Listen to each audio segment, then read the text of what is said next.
Hey, good evening. Good evening. Goodness gracious. Good morning. I'm back, and Leo Salvaggio is back from his trip.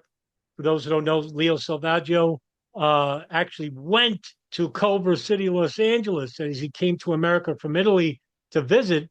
And I believe he's the first person, 9/11 research, to ever go inside the King Fahd Mosque and actually visit the restaurant where Omar al-Bayoumi met with Khalid al-Midhar and Nawaf al-Hazmi.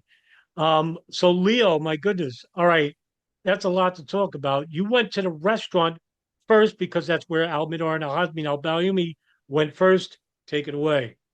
Yes, indeed. That's where I went in Culver City, Los Angeles, California. It was exactly 1 month ago. It was August 15. And I was there vacationing 6 days. But of course, one of the places I wanted to see in the city was indeed Culver City and go see these very important places where the hijackers have been. As you mentioned, I went to the restaurant, which today looks very different from what it was, because back then it was an Italian restaurant called Mediterranean Gourmet, and today it's a Thai restaurant called Thai Boom. It's definitely, surely the same place for two reasons. First off, the address is the same one. And the phone number is also the same one. They have the phone number on the sign outside, and it's the same one, same phone number that you can find on the operation and core documents by the FBI. So it's definitely the right place, Oh, definitely the same place. I parked close by. I walked into, and there's not much around. It's not a very touristic area, so it's a place for people who actually live there. There's nothing interesting or nothing fancy to see or to do. right. And this restaurant was much larger than I anticipated from outside. You have two rooms, one on your right-hand side, which looks probably fancier, with couches, with covered in fabric, and Right. on I would say either on your left-hand side or even straight ahead, because it's where the entrance is. You have something a little more casual with wooden tables, wooden chairs, and that's where the counter is. So there were two guys having an early lunch. It was pretty early, it was not even noon. So I'm not sure if they were just having a snack or their full lunch, whatever. I walked to the counter. I talked to the owner, who was incredibly nice. And since it was very hot, I asked for a Diet Coke, a fresh Diet Coke. And the Mm. guy was very nice to me. And he said, "Help yourself, go to the fridge and take whatever you want." I was taking pictures, okay? I was taking pictures of all all the restaurant around me, and you can find some of them on my blog. I posted an article about this story I'm telling you. So if you guys want to see my blog, there's an article with a couple of pictures. So I was taking pictures and nobody asked me anything, okay? I kept taking pictures while I was paying and no one said anything. No one wondered why I was there. Of course, they didn't know that I was a 9/11 researcher and that I was interested in seeing that place for that reason. So no one asked anything. And that was about it, because there's not really anything to see. Okay, it's just a restaurant, and it has been renovated so many times that it really doesn't make sense to wonder where these guys were sitting, because it's so different. Of course, all the furniture is different. All the tables are new if compared to those that were there when al-Bayoumi was there with the hijackers, and everything is new, so it doesn't really make much sense to Mm. compare. I stayed there a couple of minutes, probably 5 minutes, and that's about it. It's just an historical place. The only thing I can add is that I was wondering, does this guy, talking about the owner, does this guy know what happened here? Or do these people having lunch know what happened here? I didn't ask, but I think the answer is no. I Right. mean, I think the answer is no. They don't know, because if you ask anybody in the street what happened in that restaurant, they wouldn't know. It's just something that us 9/11 researchers, people like you and me, know. So probably the memory of that is lost, and I just Right. wanted to see that historical place. That's for the restaurant. Yeah. So, the restaurant is like the key area because It's near the mosque. It's Yeah. also where members, according to the Operation Encore files, it's where members of the mosque actually told Khalid al-Midhar and Nawaf al-Hazmi to go for halal food. And on the day itself where they meet, al-Bayoumi goes to the King Fahd Mosque and meets with Fahad al-Damari. And basically, an associate's in the car named Kason bin Don, and he needs to go to the DMV. And Bayoumi actually offers him a ride. But before that, they go to the mosque. Then they're there for an hour, according to Kason bin Don. And then they go to the restaurant. Now, according to who you ask, because the FBI interviewed both of them, the FBI interviewed both Al Bayoumi and Kason bin Don. They both gave conflicting answers. Kason bin Don says they walked into the restaurant. In there already was Al Midar and Al Hazmi. According to Al Bayoumi, him and Kason bin Don are in the restaurant first, and in walked in Al Midar and Al Hazmi. So, all right, you go from the restaurant now over to the King Fahd Mosque, and I believe nobody's ever been inside it. Tell me what that's about. So first off, I took my car. I didn't walk, even if it was walkable, for two reasons. First, because I had to walk back. I would have had to walk back otherwise, and I was not going to. And also because it was very hot. It was a very hot day. Was it? So I took my car and I drove to the mosque. And finding a parking slot there is very easy because, I mean, very few of the parking spots were taken. I parked my car and I walked over. And I was quite emotional thinking that I was going to walk into that mosque that had such an historical importance for 9/11. There were a few fellow believers, I would say, just outside the mosque. So first off, you see that this mosque is very light colors. It's white and blue from outside. There are a few palms outside, and under these palms there were these fellow believers, worshippers that were talking to each other. I think were like probably 5 to 10 people, something like that.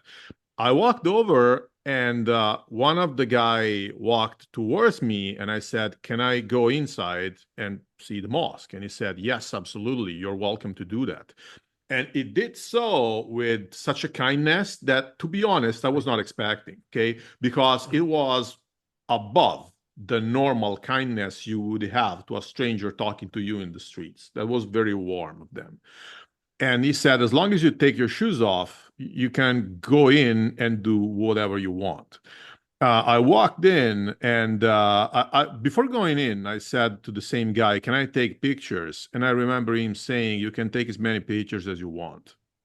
I walked in, I took my shoes off, and I put them in the shelf that was sort of shoe keeper, whatever you want to call it. And I noticed that they all of them were wearing classical shoes that were stored in the same shelf, and I was wearing Nike up tempos, which are pretty colorful. So my shoes were pretty different from all the others. Okay, this is totally meaningless. It's just something that I noticed because it was okay, it was weird. I walked in and there's this sort of entrance, which is a roof, by the way. It's not a Yeah. courtyard. It's a covered entrance, and they had like a library on your right hand side and the office on the left hand side. I remember that the library had a sign saying library, and the office had computers or something like that. It was clearly an office or something like that. And in this entrance, there were writings on the wall in Arabic. I asked the guard what they said, and he said, "Those are verses from the Quran." And that was enough for my understanding to know. Then I walked to the prayer hall, which was much wider than I Mm. anticipated from the outside. I'm not able to quantify it right now, but it's much wider. It's all covered in a rug. The floor is covered in a rug. And there were a few people praying, of course, watching east. You could see an altar on the east side, that is the long side you see in front of you when you enter.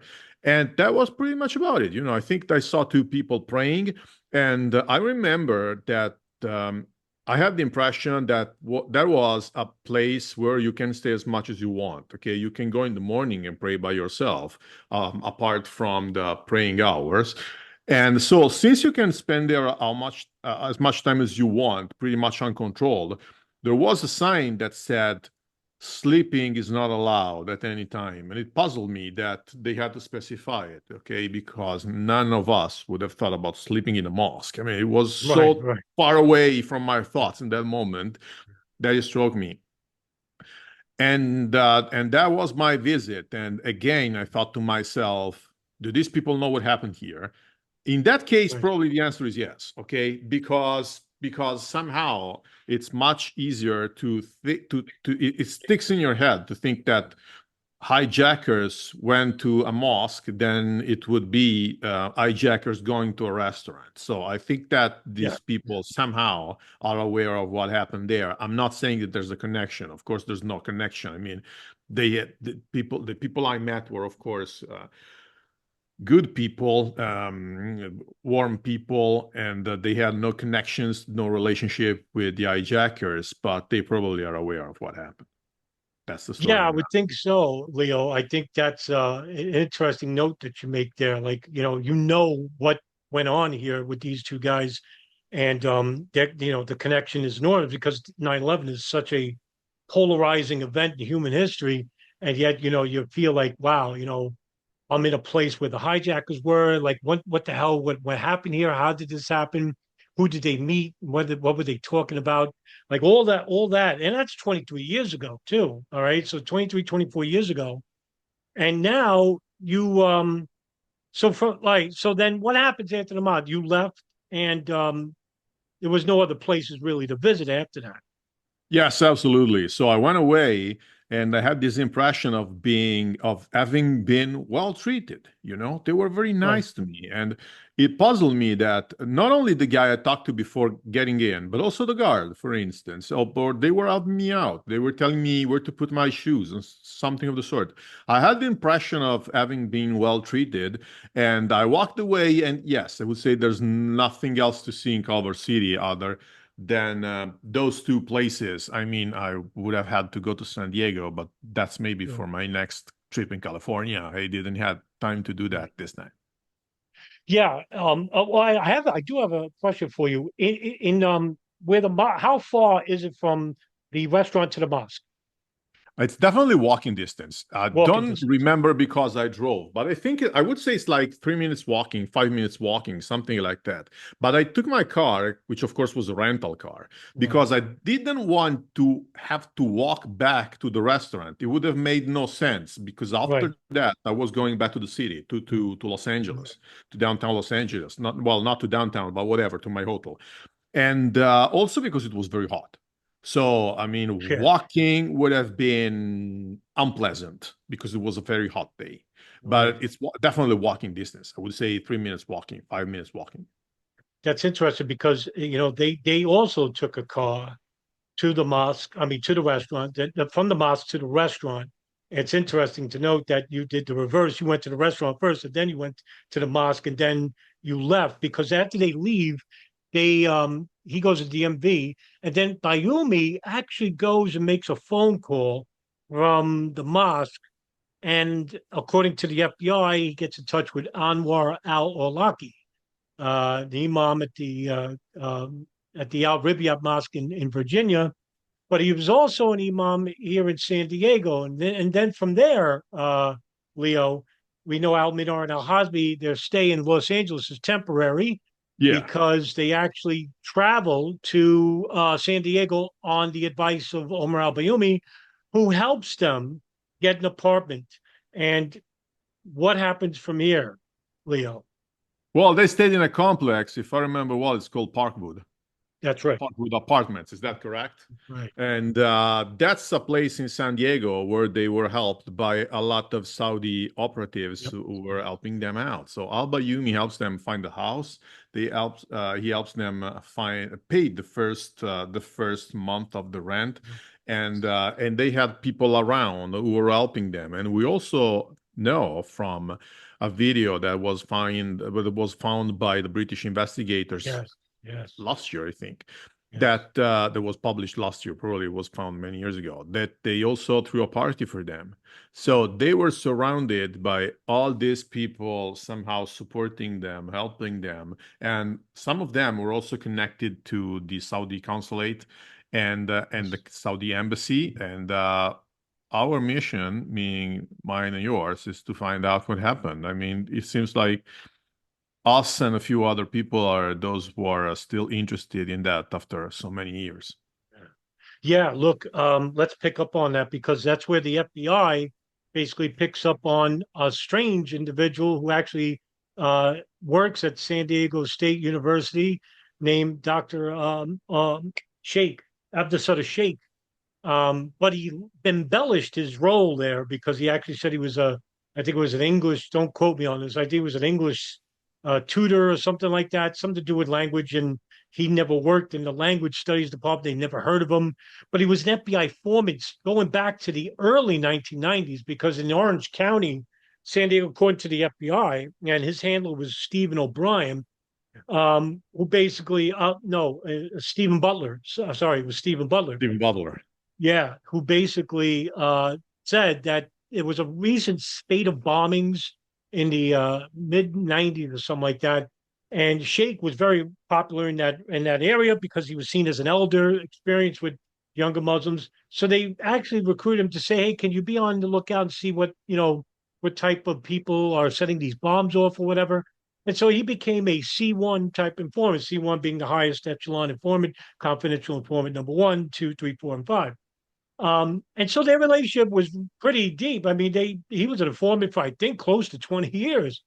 And in the year 2000, he just so happens to put out an ad in the university. I think it's some no in a mosque there. I forgot the name of the mosque. And it just so happens, it coincidentally, Leo al-Midhar al-Hazmi just got an apartment, and now they leave the apartment because they really don't trust al-Bayoumi and they basically wanted to live in a shared apartment. So they answered this ad, and they were waiting outside. And somebody from the mosque called Sheikh and said, "Hey, there's two guys that are interested in your room." And Sheikh met them and thought they were nice and pious Muslims and whatnot. So they stay with this FBI informant who tells Stephen Butler about the two men, but only give them their first names. He said they're Khalid Nawaf. They're here from San Diego. They want to be, future pilots. So they're supposed now what Sheikh allegedly doesn't know, because we don't know if he knows, and what the FBI doesn't know is that these two guys just came from a high level summit meeting in Malaysia with Khalid Sheikh Mohammed Ramzi bin Al Shib, Hambali, and Fahad Al Qusra, and everybody else. And the CIA and NSA knew it. And when they came in the country, they didn't tell the FBI they were coming here. And the FBI found out about it with the reading of the cable. Doug Miller, we talked about this before. Mark Rossini, they argue with the CIA. They're here in the United States. Couldn't share the information because it's not FBI information, CIA information. All right. So they live with the informant. And Khalid al-Midhar then leaves for where, Leo? At least from, to He be goes honest to with Yemen. you, he He goes to goes back to Yemen. Yemen. Yeah, he goes back to Yemen. He goes back. Oh, yes, he goes back to Yemen, and then Yeah, he's back in the United States after a long time. right. So we can now wonder how many trails the FBI lost and how many Oh, occasions they had with the informants. So I would yeah, like to share some thoughts here. For yeah. instance, we know that we had this guy who was an informant of Stephen Butler, and of course, they probably missed that trail, and that it's not the only case. Okay, Right. they had a lot of a lot of trails that they probably left behind. We actually don't know what the CIA was trying to do with them, because we have a one of the options that we have is that they were trying to recruit them. And if I remember well, the Yeah, first one who proposed this theory was Kevin Fulton. that's right. uh, in his book, the title of which is escaping me now, but it doesn't matter because he has Disconnecting the dots. disconnecting the dots. Yeah. That's right. So, and we don't know, but I think that this theory is starting to get less and less realistic, because with the new video of al-Bayoumi in DC, taking Yes. videos of the US Capitol. I mean, of course, he knew what these guys were up to. And it seems that probably at a certain point, we'll have to leave this theory to the side because it really doesn't make much sense. Mm. But I also have another doubt here for which I don't have an answer. So I'm asking the question and I don't know what the answer is. How useful are informants? Because the FBI used to have an informant also for the 1993 attack, who's pretty famous. Yes. Okay? Yes. Yes. But do these people actually want to collaborate with justice, or are they only trying to um, save some of for themselves, like Right. so that they don't get death penalty or something like that? So an answer I don't have is a question for which I don't have an answer is how important are these people? Are they like double agents? Are they reliable? Or are they, I mean, are they allies of the investigators Right. or are they allies of the terrorists? We'll never know. Probably there's no answer. Yeah, Leo, I think that's a great question, by the way. I never really thought of it that way. In terms of like informants over the years, I remember Jamal al-Fadl, who was one of the founding fathers of Al-Qaeda, actually became the first informant for the FBI, and he actually was quite valuable. He actually gave testimony in the Southern District of New York for attorney Patrick Fitzgerald in regards to bin Laden's indictment in the 98 East Africa bombings. And of course, linked with that was the guy you're referring to, the triple agent himself, a guy who's an informant for the CIA FBI, is Ali Muhammad. Yeah. Muhammad is allegedly supposed to be the ones who took the pictures of the embassy buildings themselves in Nairobi and Kenya. Um, and then from there, like, yeah, I think this is where you really touch on an interesting point here. Is like, was Ali Muhammad a triple agent? Because he actually was affiliated with Omar Abdul Rahman and bin Laden and Dr. Ayman al Zawahiri. And he basically told Patrick Fitzgerald at a dinner once before he got arrested was that uh, he would definitely do anything for them. And, you know, Patrick Fitzgerald said, "This is the most dangerous guy I ever met. We got to like detain him or something." And they arrested him, I think, like days later or something like that. And then from there, like every Al Qaeda operative that like was an informant or someone passing information is really sketchy from that point. And Abdus Sheikh is like, I agree with you. Like, I don't know where to put him. Like, I don't know whether to trust him or not, whether he knew something or not, because he's in a room, he's renting a room to Nawaf al-Hazmi, who he gets a job at a gas station called Sam's Start Mart from a guy named Stan Mustafa, who's actually a militant, like he hates the United States and whatnot. And Khalid Amdor, when he comes back, Leo, he actually comes back to the United States, like you said, and he works at the gas station. And he basically, according to the FBI, he actually brags about saying, in the future, there's going to be something big happening here. And he didn't really get in touch with it, but he mentions like a terrorist attack. So I'm like, wow, they weren't really careful, were they? I mean, this is not the first example, but San Diego is such a huge point of reference here because we have two areas, base three, and you Yeah. have California, Florida, and New York. In your opinion, Leo, well, and this is going to be a tough question, but you're an experienced researcher, so I'm going to lay it out here. What area do you think had the most importance in terms of the operation, in terms of missed intelligence? Ooh. I don't think I think it's very hard. This question is very hard. And Yeah, I think that I would say yes, I would say California because that's where al-Bayoumi was based.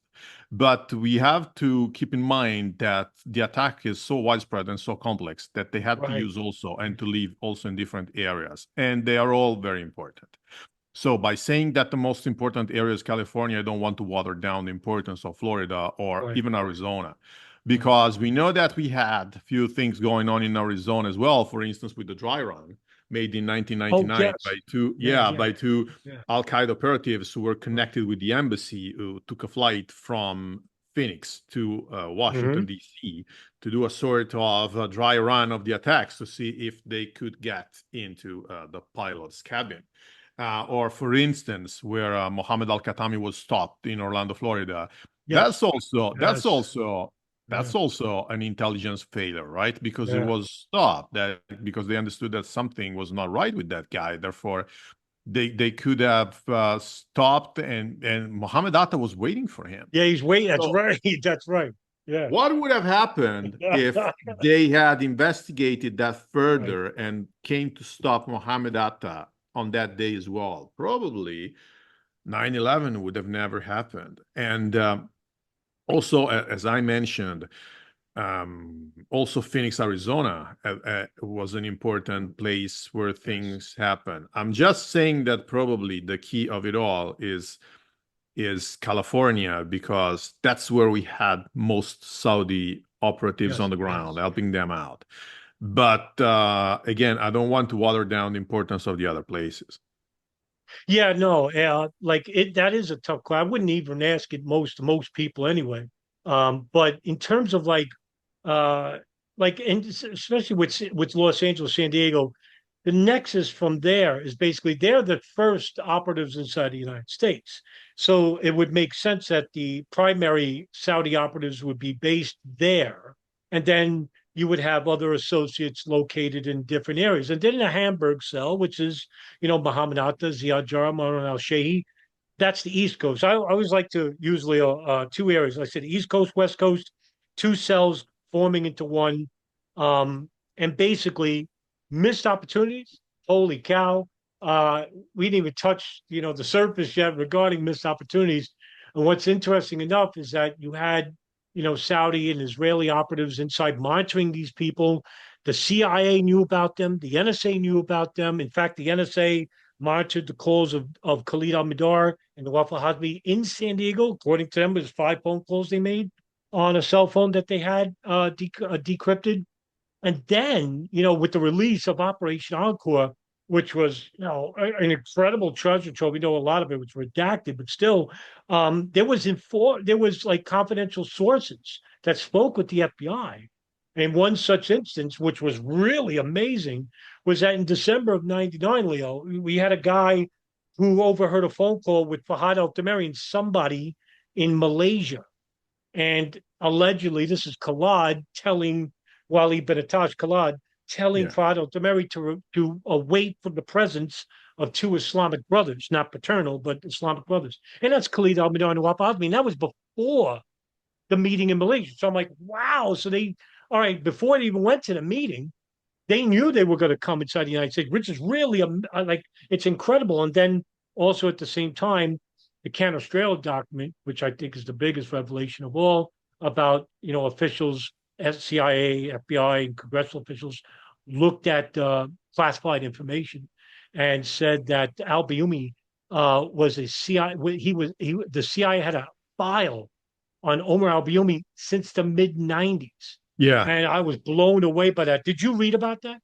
Yeah, I remember that there was an investigation by the FBI on Omar al-Bayoumi in '98, and it didn't stop him because they didn't find anything that Right, right. they didn't find anything that made him dangerous enough. So that's another missed opportunity. But I think that we need to set the point straight about what message we're trying to convey. We're not trying to play the Monday morning quarterback, of course, and saying Right. that all Good point. investigators were dumb or anything of the Yeah. sort. Because for instance, we touched a very important point a few minutes ago. That was how reliable are informants, okay? Because people in the Yes. street think that, oh, okay, they had an informant, they missed the opportunity, therefore they're either dumb or they were paid to do that mistake. That's not the case at all, okay? It's much more complex than we think.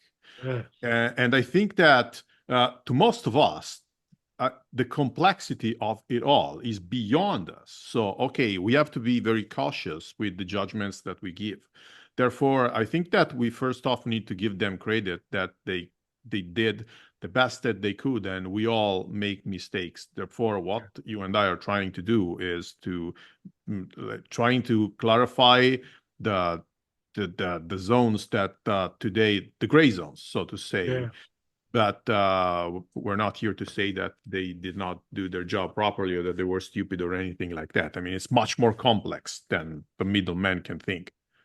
Yeah, I think this is a great point, by the way. I always use the example of Mark Orsini. here's a guy, him and Doug Miller. How do they feel? They read the cable that they're inside the United States, not allowed to share it.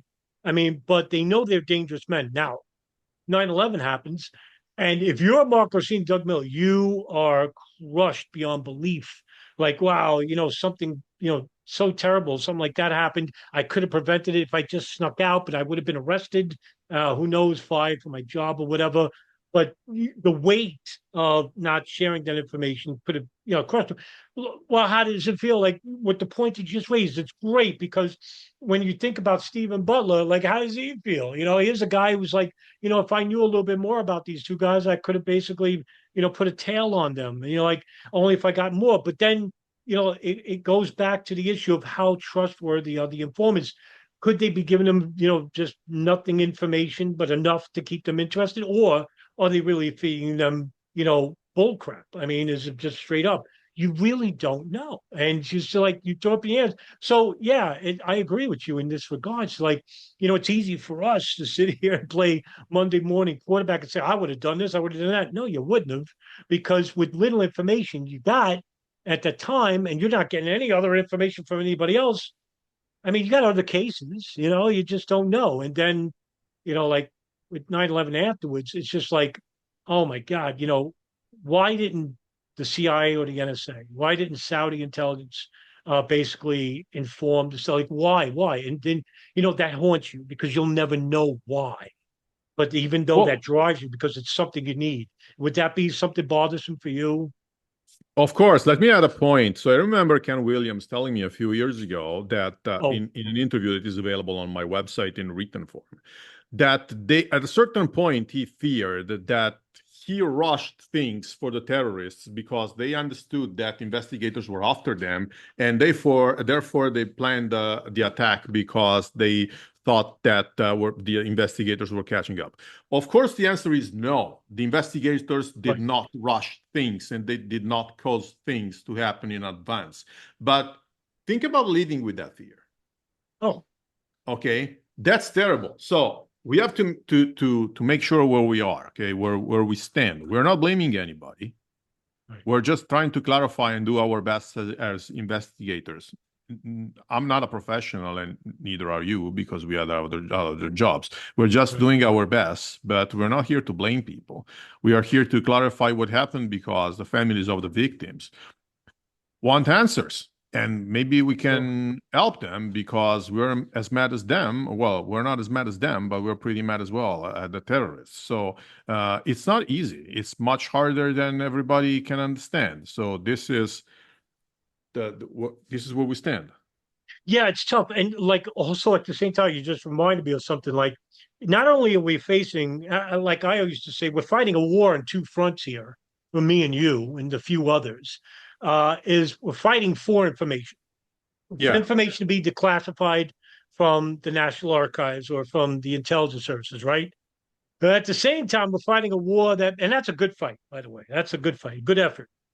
But on the other hand, we're fighting a war against disinformation. And you would think it would come from anybody else other than the 9/11 truth movement fringe percentage of this movement.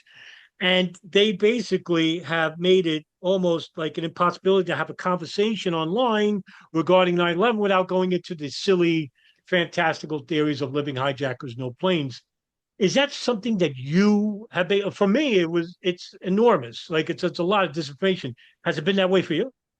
Yeah, yeah. Okay, so let me tell you how this started for me. So I have been a debunker for many years. So my Mm. website actually started as a debunking website, and I think we're like the biggest in the world, or something Oh, like that. really? Yeah. So I'm an engineer myself. Okay. So when they tried to push me the theory that it took that the collapse was too fast. It just doesn't add up, and it doesn't make a shred of sense. Because when doing that, the so-called truthers are comparing the fall of a rigid mass with a phenomenon in which the mass changes while you observe it. So it's totally two totally different things. It doesn't make a shred of sense. Okay, and also the plane at the Pentagon. They say there was no plane at the Pentagon. How come they're not showing us the video? And I say, are you dumb or what? do you have videos of all the plane crashes in the world? Of course not. You don't have videos of Right. any plane crash in the world. So it's totally normal. Well, actually, there is a video of the plane crashing into the Pentagon. It's very vague. It's not Right. very clear. But of course, there was a security camera that was supposed to see humans Right. getting into the building, not planes who are Right. much faster. Um, to be honest with you, I dealt with that for years, almost 10 years, Uh, 5 years, something like that. I left that to the side for two reasons. First off, it gets boring pretty fast because you're repeating the same things over and over. yeah. And Yes. because you tell them, hey, man, at this temperature, the steel softens, okay? You don't have to melt it. Melt means liquid. Do you get it? And after a week, you're saying the same things because they don't, I'm not saying that they don't listen, but they don't understand, which is much different. And the second problem is that when dealing with conspiracy theories, you're talking to idiots on both sides of the discussion, because believe me that the so-called, I don't have the English word here, but those who are obsessively against them are as dumb as the conspiracy theorists. They're just people who chose to stay on the right side, but Right. the Right. Yeah. level of Mhm. absurdity and of close-mindedness is exactly the same. And I don't want to be associated with them anymore. Yeah. No, it look, man, I myself, I blame myself like for the first couple of years on viral media. I was very naive. I was like, bro, people really believe that the hijackers are alive or that I was stunned, I was mad, and I was just rage comment and whatnot. And sometimes I would talk with the notorious French conspiracy theorists like Christopher Bolin's wife, Haleji, and Haleji Bolin, and Barbara Honegger and Richard Gage. Like I would have long conversations with these people, even in email. Like, yeah, like why are you pushing these theories? And then you get frustrated, and like you said, and I agree, it's like it gets old fast. Now I don't talk with no planers and stuff like that because I feel that it's a waste of time. But at the same time, I tell people, especially researchers, I said, even if you get into a conversation, just remember that you're not just basically, especially if it's a written form like what you do, right? No, hardly anyone does that, and I think that's the best way to do it. Um, is that there are other people reading that, and they're the silent type, Oh, and yeah. there's more of them than there are, they say, debunkers and truthers, because these people really don't know like anything about 9/11. So it's not really a total waste of time unless you're being, completely ad hominem, right? Then you're just wasting your time, right? But like me, what I did. But yeah, I think it's not a total waste of time because there are people, reading your material, and it's like, oh, I didn't know that. He's an engineer, so I didn't know, something like that. So you're secretly learning, silently learning people, teaching people in response to a fringe conspiracy theorist. Um, it's I think it's a fascinating topic because 9/11, as you say, is so expansive. I just, if you would have told me back in 2005 when I first started, 2006, that I'd still be researching it today, I would have thought you were nuts, because there's so much to touch on. And I'll give you another broad question. Like I said, I wouldn't do this to anybody else, but Leo, what area of 9/11 do you find to be like more interesting than not? What really interests you more about 9/11 in terms of study? Well, I think that so right now, interesting in terms of things that you learn would be the intelligence part. Yeah. But if you're asking me why you do it and what pushes you to do that, my answer would be quite different. That is meeting amazing people. Because so far, okay, we spent the last 5 minutes talking about idiots. So let's talk about the other side of the coin. Right. Let's do it. By interviewing people who somehow were connected to that, I'm meeting the world's finest. I'm meeting people who are so smart, so intelligent, and Yeah. also so nice to me that I think that that's really an added value to my life. Like I talk to people who were maybe in the Secret Service or who were at the CIA or Right. were with the FBI or even lawyers or even survivors. Okay. And they are lovely people who are often so nice and Yeah.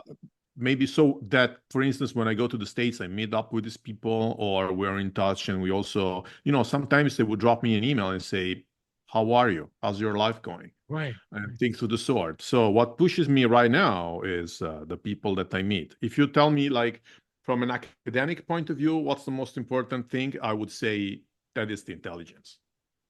The intelligence, because it's so much more mysterious, right? Like Yeah. what else do they have Yeah. that we don't know about? I think that's what drives me too, Leo, is that, I'm somebody who's driven by knowledge and not by belief. Like you could believe whatever you want, but it's really not satisfying. I mean, it may be satisfying if you're intellectually lazy and you don't want to do the work like that you and myself does. And it requires a ton of reading and a ton of concentration and fact checking. And I just thought of a question for you, um, as a fellow researcher. Do you find that most of your time is wasted on fact checking the information that you've learned, or is it from another source? I think that it's an important part. I wouldn't say that it's the most important part. Right, No, I'm not saying most important. Sorry, I mean the most time taking. That's definitely something that I do whenever I write something. I want to go to the origins of it all and double check that I'm writing the right thing.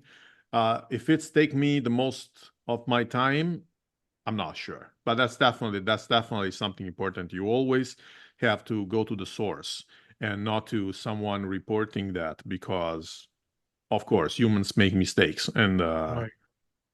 that's normal. That's normal. Therefore, you have to go to the origin.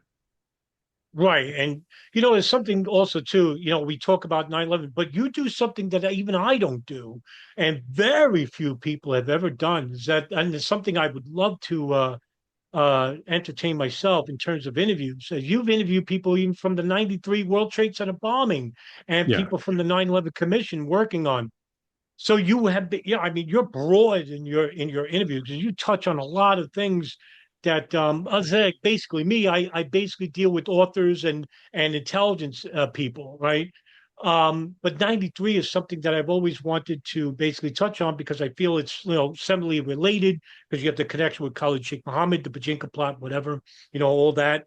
And basically it's not. I always say that 9/11 isn't just about the day itself. It's basically the past, the present, and then the future, because everything we're experiencing, Leo, unlike any event in history, that's why I think 9/11 is fascinating for us, is that it affects every facet of life, just about Oh the yeah. warrantless security and the CIA's torture and rendition program, the Patriot Act, and the North American Defense Act of 2000, the wars in Libya, and oh my goodness, when you think about it, you're like, you know, you can understand why people say it's too big for me. So it's driven for you. It's like more and more so. Do you feel, my question for you is this, Leo, do you feel worn out at times? Or like, there's so much to absorb, or are you really like, still hungry about it? No, I'm still hungry about it. I'm still hungry about it, Wow. definitely. Oh yeah, definitely. Oh, Because there are, so 9/11 is huge, okay? yeah.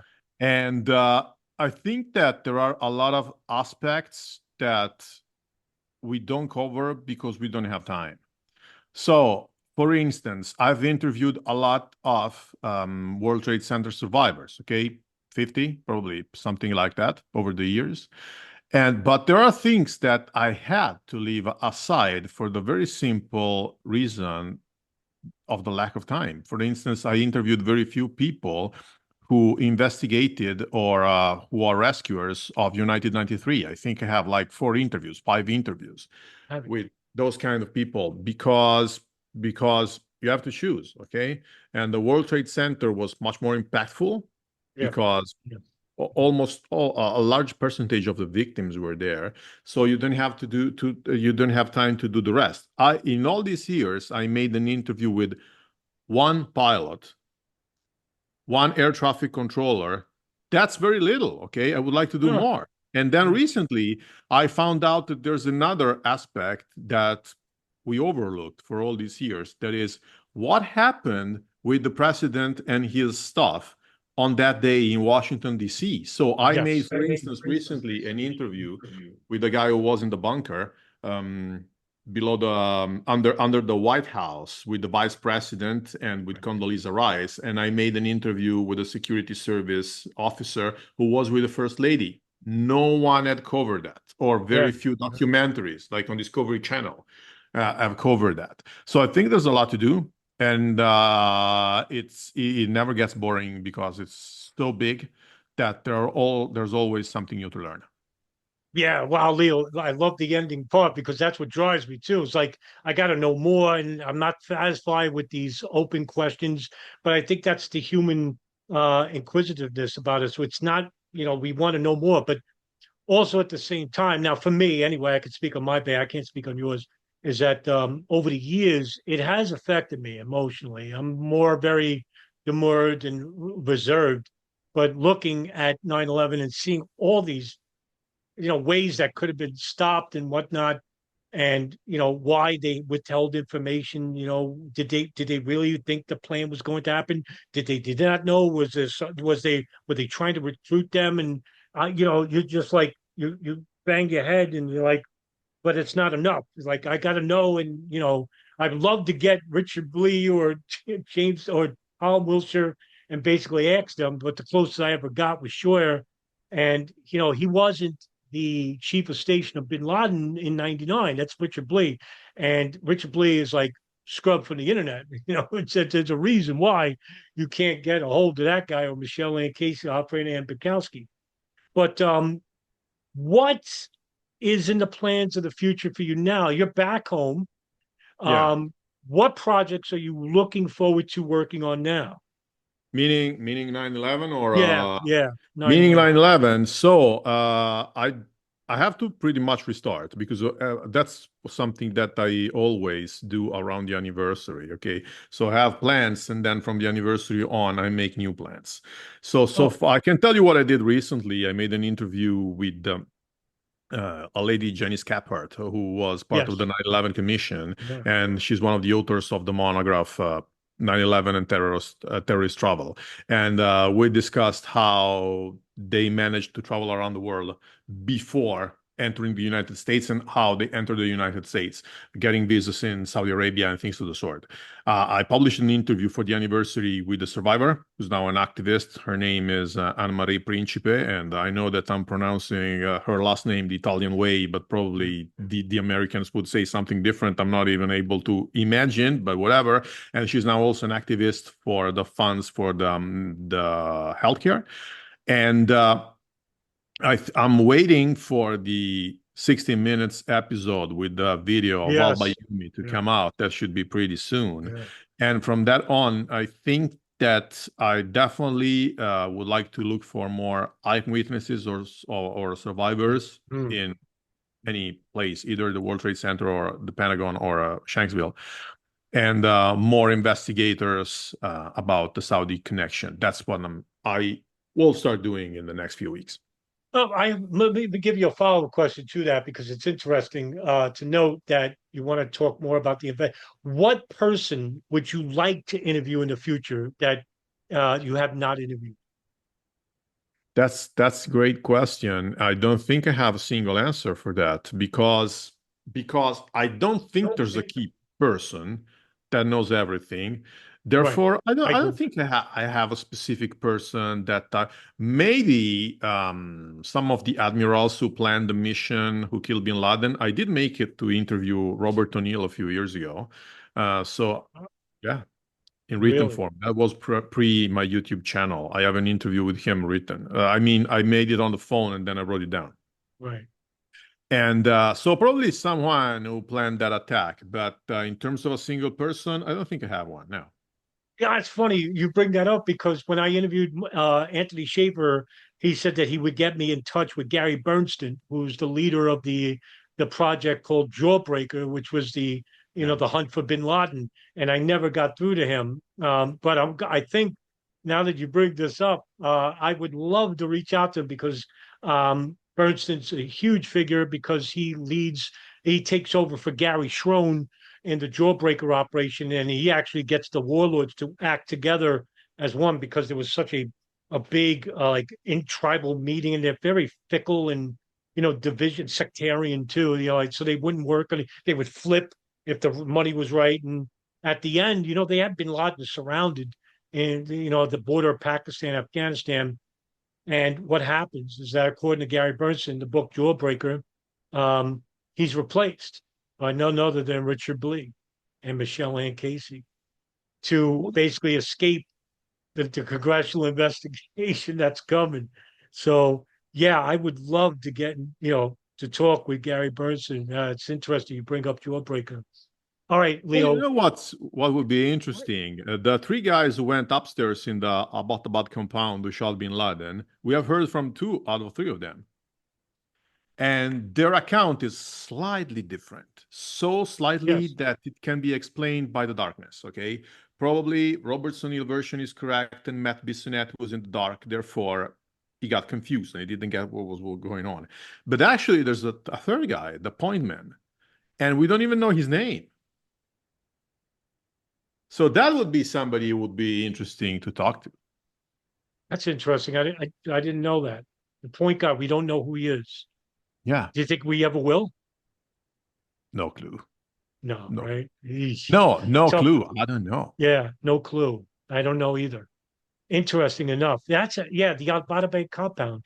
The only thing that we know from there is like Kelly LaHood, she transcribed the documents there and she put it into a book. And I got the book and I didn't read it yet. I got so many books I've yet to read.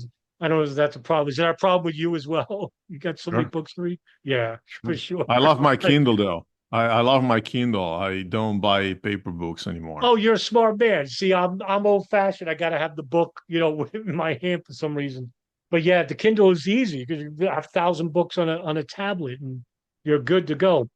Leo, tell everybody where they can find you, and I'll link it at the bottom. Well, if you're interested in 9/11, I would have two things to suggest. First one is my blog that is called Undicisettembre. That means September 11 in Italian. It's undicisettembre.blogspot.com. And I have a YouTube channel where I post all my video interviews about 9/11 and about many other different topics. And you can search Google, well, not Google, search for my name on YouTube and it will show up. Yeah, just easy, just like me. You just Google my name, Adam Fitzgerald 911, and I come up as well. You can find my stuff there as well. Leo, great talking with you. I'm glad you're back, made it safe. Really interesting trip. I've never met anybody that actually went to these areas. So great stuff. We'll talk to you guys in 2 weeks. And thank you very much for coming on and watching us today. Thanks for having me.